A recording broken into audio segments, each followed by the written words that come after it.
It's been a while. Let me be here with you. Live, live, livers. Live, live, livers. Hello, hello, hello. For people that are going to swim in and out, in and out, in and out. It's been quite a while since I did a live. Can't even remember, so it's been long. I was like, oh, I'm going to use some cool filters truly just for myself. And then I was like, no, I'm not going to use a filter. It's just to see my face and say hello. But I'm actually here. I'm actually here to talk about my journey with the womb, right? So hello for those people popping in and out. So my journey with the womb and the journey with the womb space and the womb medicine. So my path in the shamanic and tantric path and the embodiment path and even with the voice path, like and even plant medicine path, and I mean that like plant medicine of all the plants in the world, so like herbs, foods, everything, trees, the earth medicines, that like the womb, like it's just so deeply woven into my work and how I offer things. And we store so much trauma here. And it's not even just from us, it's from the mothers, it's from the grandmothers, it's like the woman lineage. And like the woman work is the work that I've been doing a very long time to not only heal on my own journey, but to help other women to heal. And what I find is that like we have this, capacity to heal, but it's not looked at. Like, so even our woman bleeding, how we bleed, how we interact with our womb in a sexual way, how we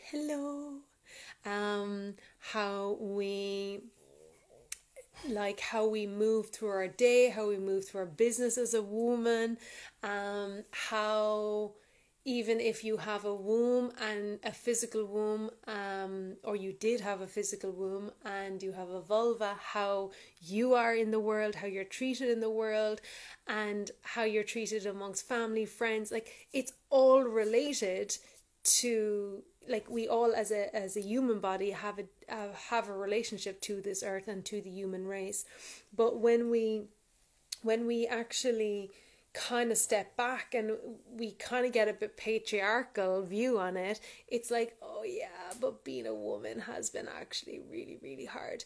And we know this work, right? We, like, if we're here and we're healing, we are aware of it deeply. And if you're Irish, you're definitely aware of it. And my work is so womb orientated, and like I've never really been like, it's womb work, because I also work with men, and somehow men get a bit deflected from that because they're like, I don't have a womb, or I never had a womb, and I never will have a womb.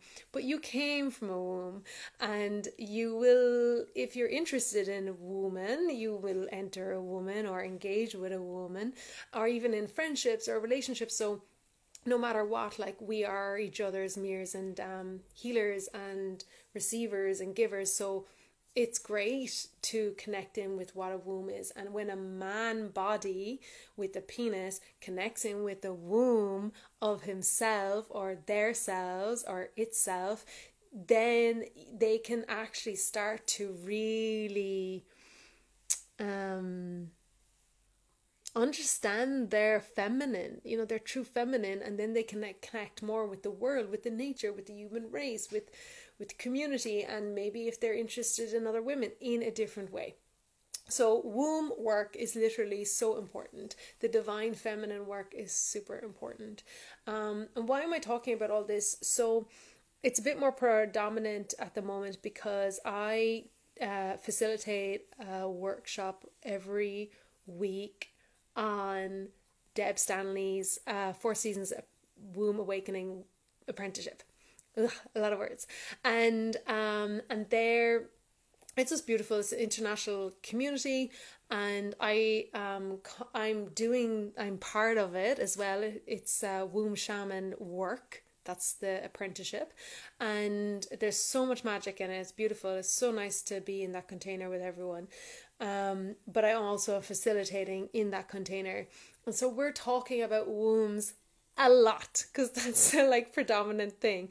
So it's super nice to like have that, and to have so much space, and it's making me revisit like all the stuff with the womb. So like with my son, I'm always going through processes of healing with my son and my journey from pregnancy all the way to where he is now, and like all of that, it's all connected through to our womb and how our kids journey in this land. And I know there's some parents here for sure, and you are a sibling of someone, right? So this is also relative for you, even if you aren't a parent or never will be a parent.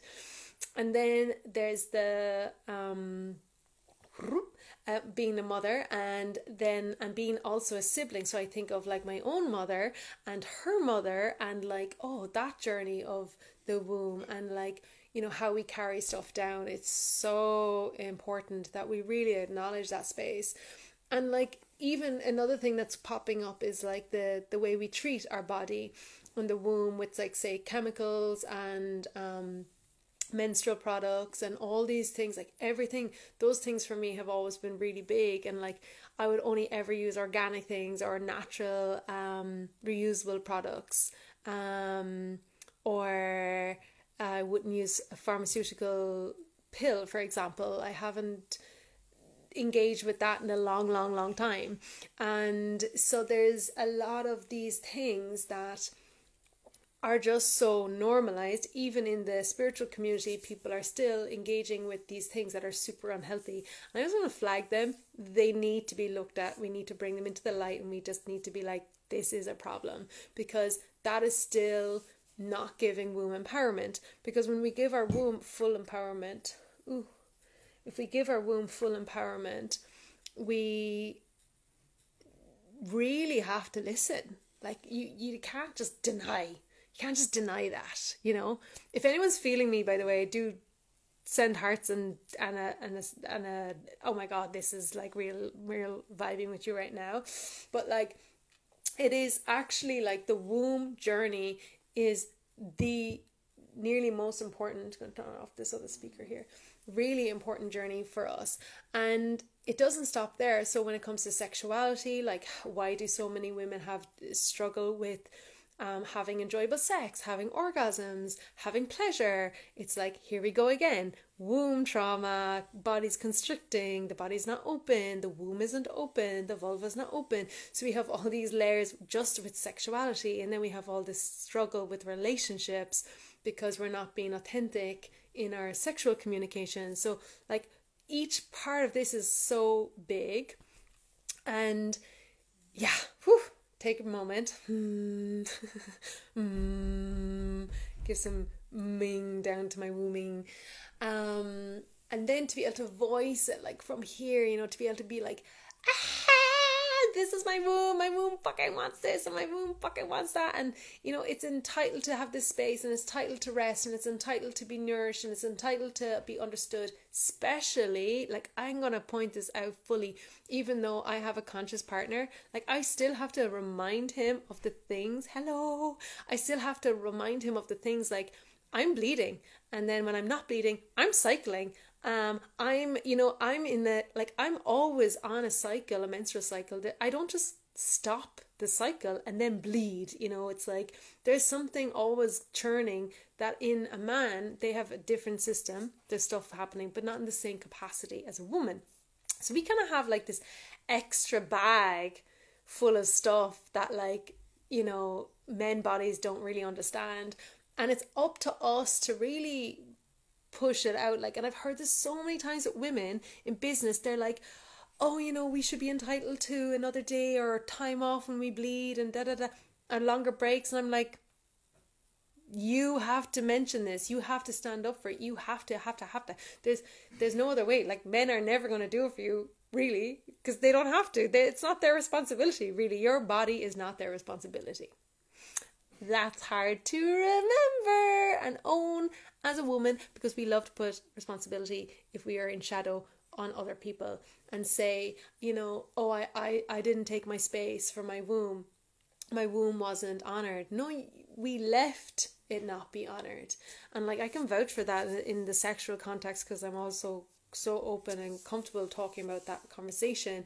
Like, there's definitely so many times in the past, long time ago, that stuff has happened that I'm like, oh my God, like I shouldn't have, or I allow that, or there was a knowing of a no, but I said yes, right? Like, hands up to all those women and men and any other gender, right, that have had those experiences. Like, it is a very worldwide thing. So when we go in and we really dip into the womb magic, and we clear out all this baggage of shit pants, which is trauma, chemical abuse, and I mean like paracetamol, everything, like it all goes into our bloodstream, and that's what we do every month, is we let go of stuff that's building up in our system. It's like a discharge, detox, letting go. Like, the womb is pretty insane. Like, I've studied anatomy and physiology for I think over 23 years, and like, the body just still blows my mind. And like how it does these things. But if it's not fed and it's not nourished, it can't do these things. So we have to look at why things aren't happening. And like, there's so many stories where people couldn't get pregnant, like get pregnant, and they got pregnant because they tuned into this higher energy frequency of what was needed and what was coming in. Not everyone, it's not going to happen for everyone. This divine world that we live in sometimes has mystical ways. But when we come back to the mystical, I'm now throwing so much information because this womb is a capsule of earth, like it's massive, right? So when we come back into the womb mysteries and the feminine mysteries, which is what I work in, like, I can't deny that at all, because it's just what I am, and it is, I'm an is, and like, and I know, it's not just like, oh, I work with being a woman. It's like, no, it's like I work with our divineness,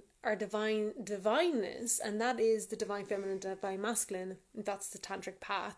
And the divine feminine, the divine masculine is something I still visit and I still get to know for sure, but the divine feminine way is just a bit of a different mystery, because it's another layer, another deep layer that we have hidden, and this is like this magic about the witches, and the magic about like being, super channeled and intuitive in the world, and that's through the womb. I'm laughing because I can hear my son outside cursing, but that's through the womb space. And if we don't allow our full expansion of our body and our mind and our soul, we can't have that true intuition, that truth, that really truly coming in. Hello, there's so many people coming in and going hi and bye and hi and bye, and some are staying, some are going hello, welcome, thank you. And so like this mystery of being this womb carrier, or the womb energy and essence, is just huge. And like, we have to be so open. It's like the capsule is so open, and this is what's happening in our world. Like, this is a huge movement across the world that's happening with women, and people that associate with having a vulva, and experiencing that, is there's something pushing past on a new world. And we heard new world, new earth, it's all there. Okay, we hear about that. Yeah. But I know, like, on a whole other world game, what is occurring in us is something unknowing, that is the surrendering and trust to our womb spaces, that has actually questioned, like, what were we all these years? What were our mothers? What was going on? Because it's so, our relationships to each other, our relationships to ourselves, are totally being demolished, actually. And in this journey, when we just keep coming back to what the womb wants, what that connection is, and going back, yes, if you are not a female bodied being, that, you know, this can still associate with you, because connecting with that energy can bring you to your truth and your whole, because yes, we are yin and yang, and we are the divine masculine and feminine.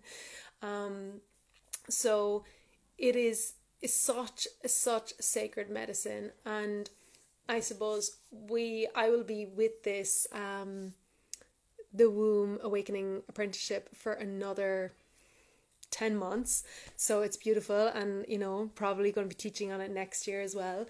It is a journey that you can join in whenever you want, so I'm not here to sell that, because it's not my job to sell that, it's not my offering, but I really wanted to bring it in, like, with how imperative it is, part of the world of Tantra, part of the world of shamanism, part of the world of just being human, and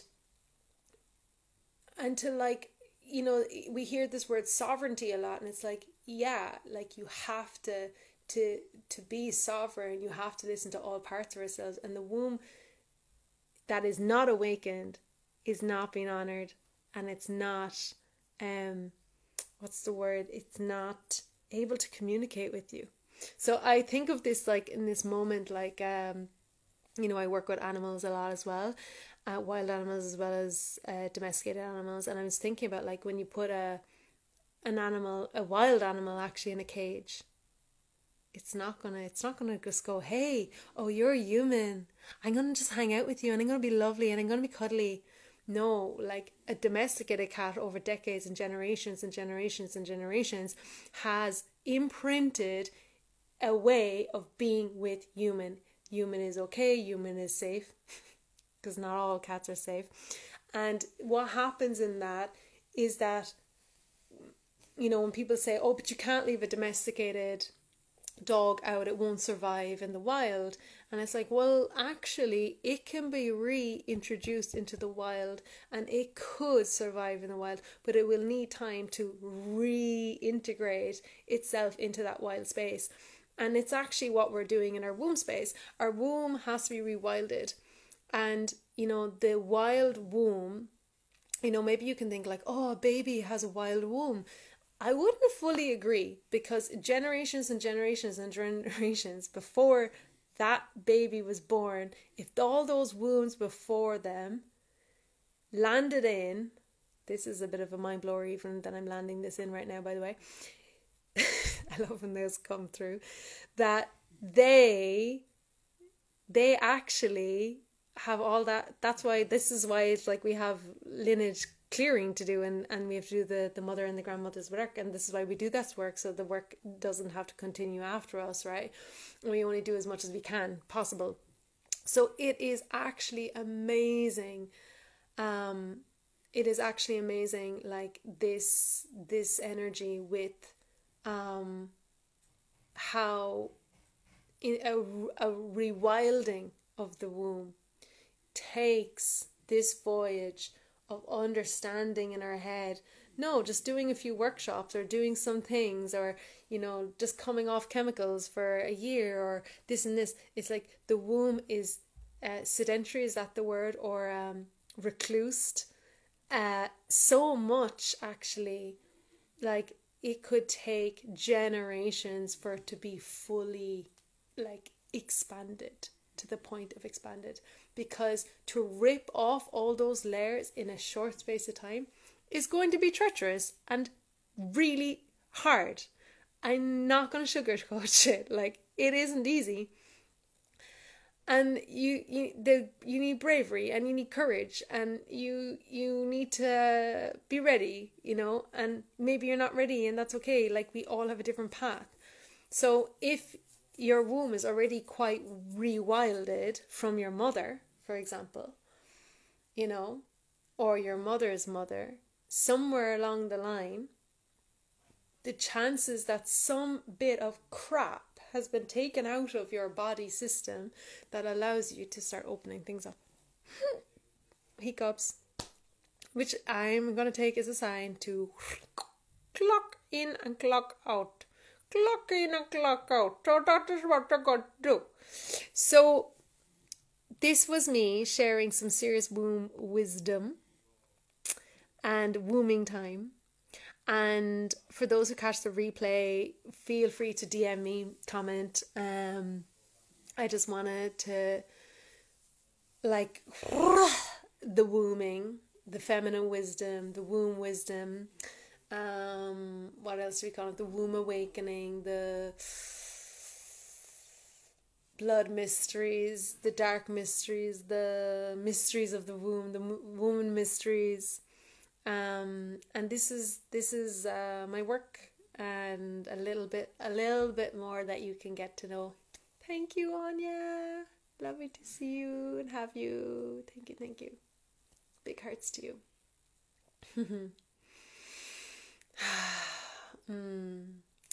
And yeah, maybe I'm gonna give you some song from my womb to round us off and anchor us in.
Oh, that was so nice to share with you.